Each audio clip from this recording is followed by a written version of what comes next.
Estás iniciando la versión extendida de este contenido basado en bibliografía de Wader. Si buscas un resumen más ágil, recordá que tenés una primera aproximación de este contenido en el video en pantalla. Comenzamos con la extensión. Saben, por lo general cuando hablamos de un diagnóstico médico, hay una especie de expectativa de precisión implacable, como si fuera, no sé, un proceso de ingeniería. Claro, nos da una sensación de control. Exacto. Te rompes el brazo, vas a que te hagan una radiografía, ves esa línea blanca y dentada en el hueso, y el médico simplemente la señala y dice que ahí está el problema. Es visible. Y es innegable, porque el diagnóstico médico opera en un terreno binario, digamos. O el hueso está fracturado o está intacto. Es una frontera muy limpia. Y nos encanta esa claridad, la verdad. Nos gusta muchísimo que las fallas se puedan categorizar y aislar así de rápido. Pero la pregunta es, ¿qué pasa cuando das un paso fuera de la clínica y entras de lleno al mundo del desarrollo institucional? O a la pedagogía, las trayectorias sociales. Sí, totalmente. De repente, esa máquina de rayos X se rompe por completo. Empezamos a mirar un panorama que es, siendo muy honestos, un territorio de sombras. Y bueno, de eso se trata la exploración que vamos a hacer hoy. Es un tema denso, pero fascinante. Muy fascinante. Nos vamos a meter en el centro de un debate estructural que atraviesa a toda la sociedad. Y es preguntarnos bajo qué condiciones un sistema educativo funciona realmente como un motor de equidad. Y por el contrario, cuando opera como una máquina que está perfectamente calibrada para reproducir las desigualdades que supuestamente debería combatir. Exacto. Es una pregunta que incomoda bastante, porque nos obliga a diagnosticar no a un individuo, sino a la arquitectura misma del sistema. Y para desarmar esta maquinaria, hoy tenemos sobre la mesa dos fuentes interesantísimas. Sí, por un lado tenemos un texto académico de Ariel Fresia. Se llama Justicia Educativa, aportes para pensar un currículo justo. Y por el otro lado, algo que creo que le da muchísima atracción a la teoría, es un trabajo analítico de un estudiante, Vicente Murulla. Este estudiante disecciona un caso real, la historia de un alumno llamado Juan, en un texto muy conmovedor titulado ¿Cómo pudo Juan? Es un cruce de fuentes muy potente. Lo es. Pero a ver, antes de sumergirnos en esto, hay algo que necesito poner sobre la mesa. Al leer estos textos, nos vamos a topar con términos bastante pesados. Palabras como políticas neoliberales, clases dominantes o currículos hegemónicos. Conceptos que suelen generar divisiones inmediatas. Claro. Y por eso quiero aclarar a quienes nos escuchan que nuestro objetivo hoy no es validar, debatir o respaldar estas posturas ideológicas.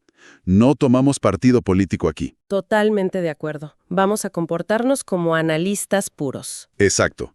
Mirar bajo el capó de estos textos, reportar de manera imparcial y entender la mecánica lógica de sus argumentos, tal cual los plantean los autores. Nada más. Y plantear ese marco analítico es vital, la verdad. El valor de hacer este análisis no reside en juzgar las etiquetas políticas, sino en comprender cómo se materializan en el día a día. Ajá. Porque las fuentes parten de una premisa ineludible. Dicen que la educación es, de forma intrínseca, un acto político. Pero, a ver, no en el sentido de la política partidaria o de ir a votar, me imagino. No, para nada. Se refiere a entender que las decisiones operativas que se toman todos los días dentro de un aula o en la secretaría académica tienen consecuencias estructurales. Consecuencias en la distribución del poder en la sociedad. Exactamente. Y me quiero detener ahí en las decisiones operativas. Porque la premisa de nuestro análisis hoy no es solo entender el concepto teórico, no es quedarnos en el qué de la justicia educativa. Claro, el objetivo es ir más allá. Lo que realmente quiero que descubramos es el cuándo. ¿Cuándo opera este concepto en los pasillos reales, en los recreos, en la burocracia pesada de las escuelas? Bueno, partiendo desde la raíz lógica del sistema, el texto de Fresia plantea este concepto de justicia educativa. Pero lo primero que hace, y me parece brillante, es advertirnos que dejemos de tratar esto como una frase inspiradora. Sí, como si fuera un póster motivacional pintado en la pared del patio de la escuela. Tal cual. Fresia exige lo que podemos llamar un agotamiento conceptual. Exige que dejemos de lado esa mirada etérea de la justicia. Nos dice que, no es un ideal discursivo abstracto al que aspiramos llegar algún día en el futuro. Sino que es una política institucional ineludible hoy. Exacto. Y aquí aparece algo clave que es el conocimiento condicional. La justicia educativa no existe flotando en el vacío. Requiere condiciones muy específicas para encenderse o para apagarse. A ver, explícame un poco más eso. ¿Cómo se ve ese interruptor en la vida real? ¿Cuándo se activa concretamente? Se activa única y exclusivamente cuando se traduce en líneas de acción y en decisiones operativas.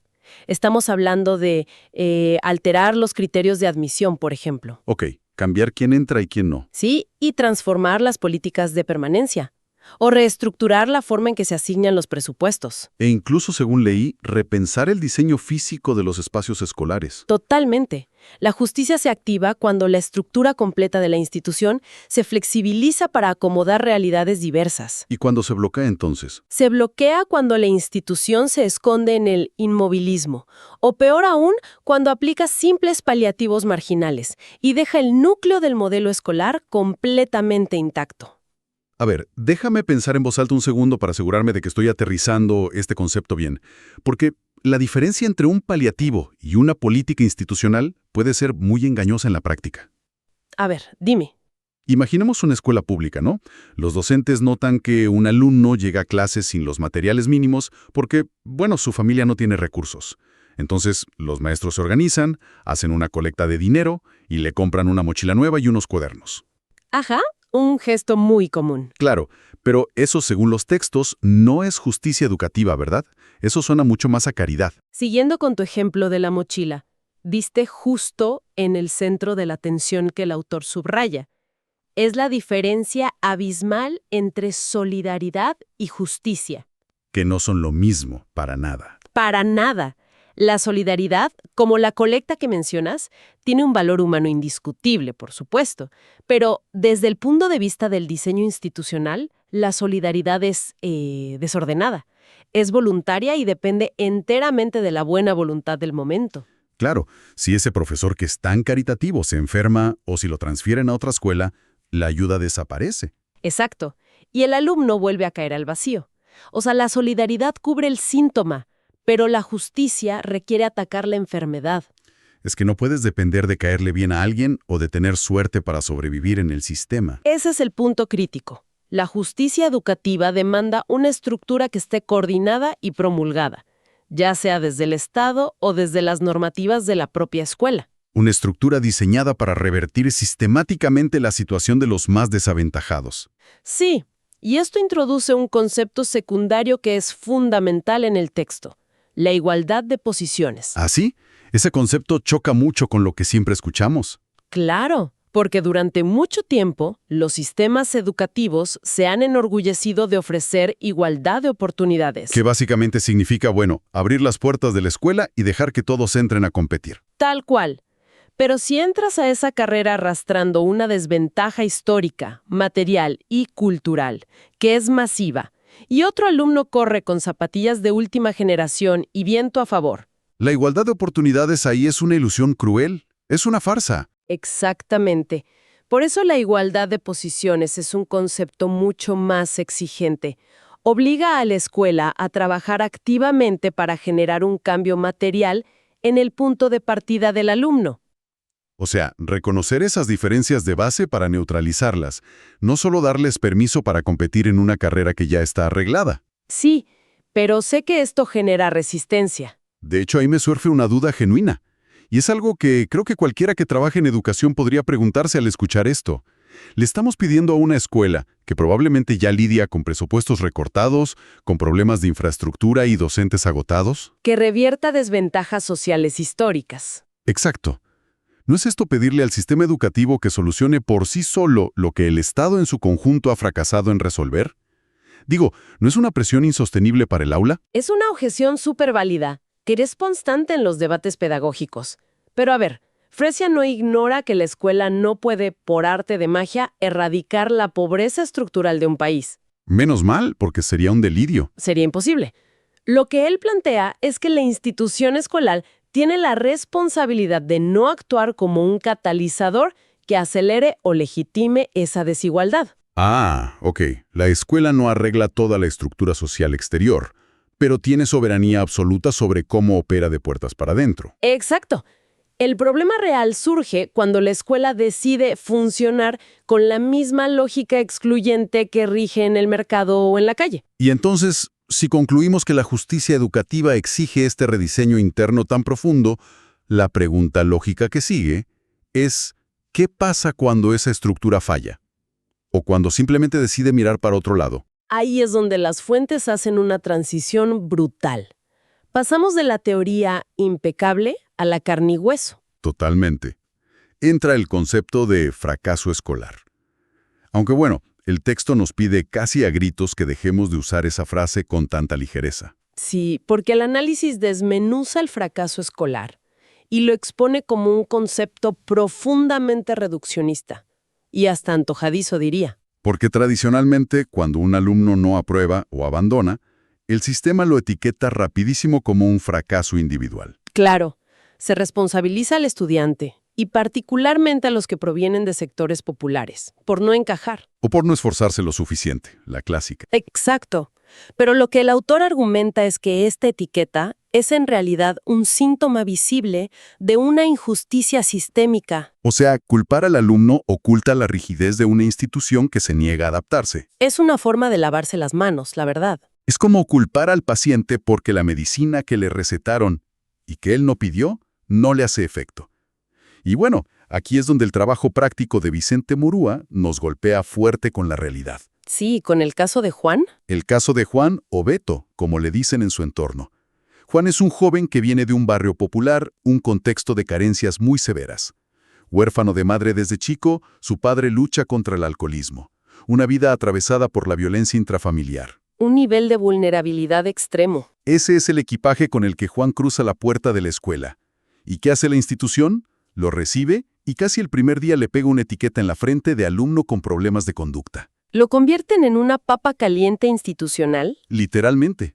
Juan empieza a ser rebotado de un maestre a otro, derivado de un gabinete a otro, sin que un solo adulto se detenga un segundo a registrar su historia real. Y este caso ilustra perfectamente las condiciones bajo las cuales el fracaso escolar se activa desde la propia institución. Se activa cuando el prejuicio impera como norma administrativa. ¡Qué fuerte eso de norma administrativa! Es que debemos entender que el prejuicio aquí no es solo una falla moral. En este contexto tiene una función sistémica. Sirve para impedir el conocimiento genuino del otro. Y para negar la historicidad del sujeto, como dicen los textos. Claro, es institucionalmente mucho más barato y fácil decir que Juan es un inadaptado que admitir que nuestra pedagogía es tan obsoleta que no sabemos cómo procesar la realidad que este chico trae al aula. Exacto. Y esa negación de la realidad de Juan es lo que el texto define con un término que te juro me pareció escalofriante. Las exclusiones larvadas. Es un concepto clave. Porque a Juan nadie le cerró la reja de la escuela en la cara, ¿verdad?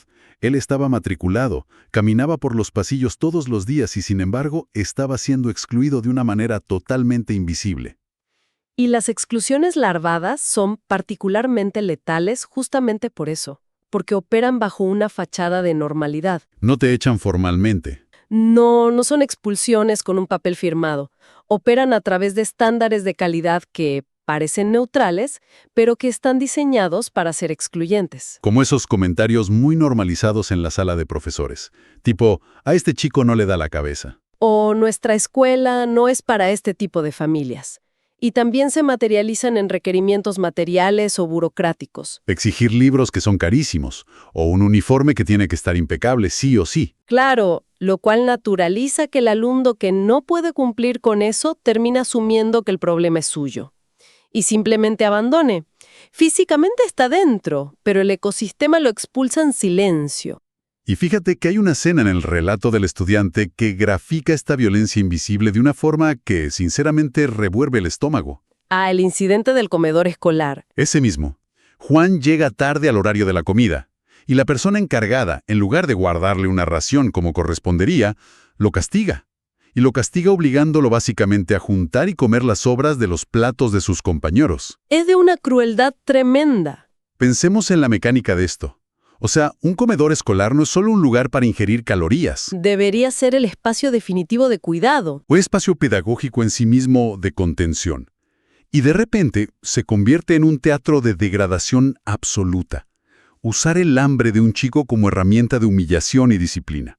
Ese incidente revela cómo las asimetrías de poder se ejecutan en los espacios más cotidianos.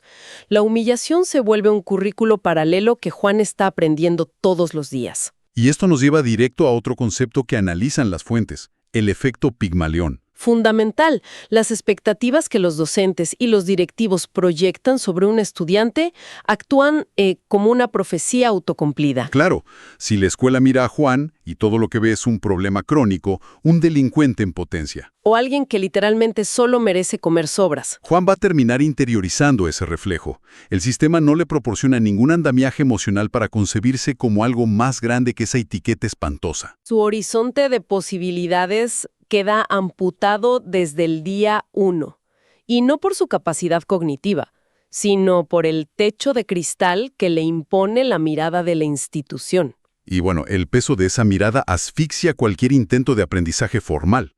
Porque si la institución es la que construye este laberinto de exclusiones y prejuicios, la urgencia está en encontrar la herramienta para desarmarlo. Sí, no basta con discursos bonitos sobre integración. No. Entonces, si concluimos que el sistema expulsa a los Juanes silenciosamente a través del prejuicio, la gran pregunta es, ¿con qué herramienta concreta podemos revertirlo? Y ahí es donde el currículum entra en escena. Deja de ser un simple documento aburrido con materias obligatorias y se revela como el arma principal. Entramos a lo que es la justicia curricular y a la idea de un currículo justo. Bueno, Fresia es muy contundente aquí. Define que un currículo justo se materializa en la realidad cuando atiende de manera frontal a los intereses, las culturas y las urgencias de los sectores menos favorecidos. Porque históricamente siempre se ha tratado al currículo como un compendio neutral de verdades universales, ¿no? Exacto.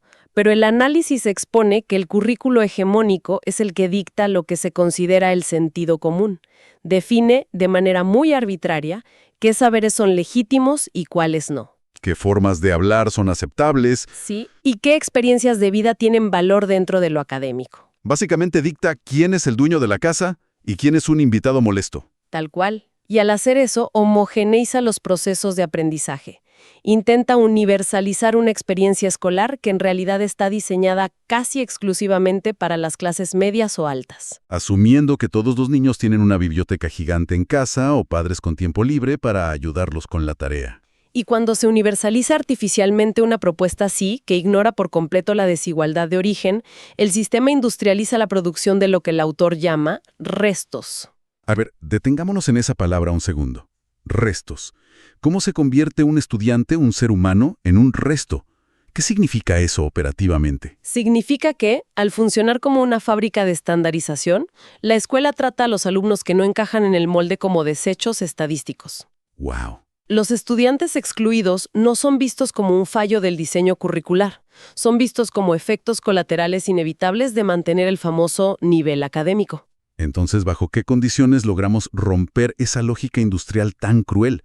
¿Cuándo se activa la justicia curricular realmente? La activación depende de la presencia de algo llamado dinamismo decisional. Suena complejo, pero asumo que es práctico. Sí, implica la voluntad política y también institucional de flexibilizar la oferta educativa. Ojo, no se trata de bajar el nivel. Importante aclaración. Se trata de diversificar los caminos para lograr el objetivo irrenunciable, que es alfabetizar sólidamente al alumno. Dotarlo de los códigos culturales y las herramientas críticas para que pueda dialogar de igual a igual con el mundo. Exactamente.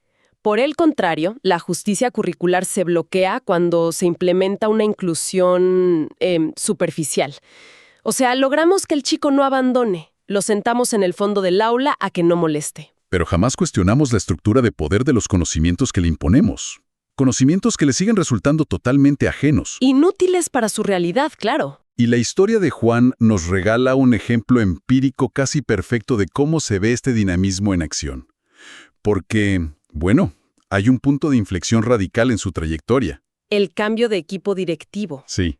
Entran profesionales nuevos a la escuela y deciden no leer el legajo lleno de prejuicios de Juan, y en cambio empiezan a trabajar en lo que las fuentes denominan la trama vincular. Es un giro enorme en la historia. Por primera vez, Juan empieza a existir como un sujeto histórico para la escuela. ¿Y cómo logran conectar con él? Porque no fue pasándole un examen estandarizado de matemáticas, obviamente. Para nada. El acercamiento real ocurre cuando descubren sus intereses genuinos. Descubren que a Juan le fascina la banda de rock argentina Los Redonditos de Ricota. Ese detalle que puede parecer menor es la bisagra del caso. Lo cambia absolutamente todo, porque la música opera como un puente cultural que dinamita ese efecto Pigmalión del que hablábamos. Claro, Juan pasa de ser el chico problema irrecuperable a ser un adolescente con gustos musicales complejos, Con una voz propia. con una identidad que de repente es validada y respetada por los adultos de la institución. Y esto demuestra que la flexibilización curricular solo funciona si está anclada en una trama vincular auténtica. Es que no puedes enseñarle a alguien que siente que lo desprecias. Totalmente. Y el interés personal de Juan funciona como ese anclaje necesario para, ahora sí, desplegar el currículum. Y fíjate que en este punto, el cruce de fuentes que propone el estudiante en su texto es sumamente revelador. Lo de la película. Sí, él utiliza una analogía basada en una película muy popular. Describe esta escena clásica del cine donde un profesor, muy frustrado por la rigidez del currículum, ve que sus alumnos están desconectados Ajá. y decide armar una banda de rock a escondidas de la directora para motivarlos. O sea, la narrativa clásica de Hollywood. El profesor rebelde, incomprendido, que salva a los chicos marginados rompiendo todas las reglas del sistema. Es una historia que a todos nos encanta consumir. Nos encanta porque apela a la épica individual. Pero, y aquí el estudiante es brillante, su análisis destroza ese romanticismo con mucha agudeza. A ver, ¿por qué lo destroza? Porque advierte que lo que hace ese profesor en la película es un acto de, digamos, solidaridad improvisada. Pero de ninguna manera es justicia curricular. Ah, claro. Volvemos a la diferencia del principio. Exacto. Carece de cualquier tipo de respaldo institucional o estatal. Es una acción clandestina que nace de la voluntad de un solo individuo. Si a ese profesor lo despiden mañana, el proyecto muere y los alumnos quedan a la deriva otra vez. Y además hay otra capa ahí, ¿no? Sí, y esta es la paradoja más cruel que señala el texto. Al elegir un formato tan específico y cerrado como formar una banda de rock, el profesor termina generando nuevas exclusiones dentro de su propia aula. Porque no todos tocan un instrumento o quieren estar en una banda. Tal cual. Un formato así no admite la participación equitativa de todos. Algunos inevitablemente van a quedar afuera. ¡Wow! Eso destruye por completo el mito del héroe solitario. Y es profundamente cierto. Un profesor asumiendo ese rol no puede, ni debe, suplir a un estado ausente ni compensar a una institución que está rota. Las acciones bien intencionadas y aisladas pueden cambiarle el día a un alumno, seguro, pero no alteran la matriz de exclusión. Necesitamos que el sistema entero asuma la responsabilidad. Y creo que esto nos empuja directo hacia la conclusión ineludible de esta exploración. Sí. Si ya hemos desarmado cómo la escuela produce estos restos estilísticos y entendimos que la justicia no es simplemente caridad, ¿dónde nos deja parados todo este diagnóstico? Nos exige asumir que retener a los millones de Juanes que transitan por los sistemas educativos latinoamericanos requiere refundar la matriz de la escuela. Palabras mayores. Significa abandonar de una vez por todas el paradigma de la mera tolerancia. Esa actitud condescendiente de, permitir que el alumno diferente ocupe una silla, nada más. ¿Y pasar a qué? A adoptar un respeto activo por la diversidad. Implica reconocer que la educación no es un trámite de certificación, sino una política institucional profunda que moldea el tejido social.